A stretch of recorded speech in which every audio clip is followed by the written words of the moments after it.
Sekitar 100 peserta mengikuti Pound Fit, olahraga kardio yang dilakukan dengan menggunakan stick drum bernama Ripstick.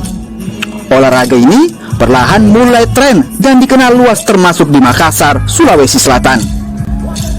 Berbagai event pun mulai digelar, termasuk Kala Youth Festival 2024 yang juga menghadirkan olahraga ini. Digelar di arena olahraga di salah satu mall di Makassar, banyak penggemar olahraga ini ambil bagian. Selain bisa menjaga kesehatan, event kali ini juga untuk mengajak bersama-sama menjaga bumi.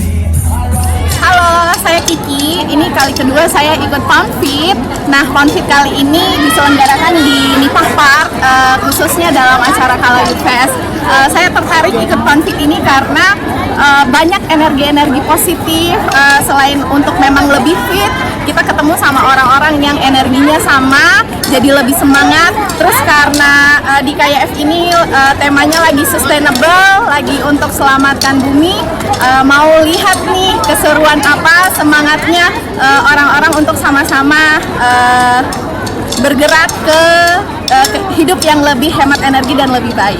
Kita juga ingin menimbulkan kesadaran kepada masyarakat khususnya anak muda tentang keberlanjutan budaya. Selain itu juga ada konten well-being, di mana kita menghadirkan salah satunya konflik yang sedang perform. Kemudian ada pembicara-pembicara kita, anak-anak Makassar yang ternyata juga punya prestasi di skala internasional, seperti Bapak Rahmat Manggabarani sebagai salah satu triathlon finisher, dan juga Bapak Rahmat Matalata sebagai salah satu atlet berprestasi di tembak reaksi.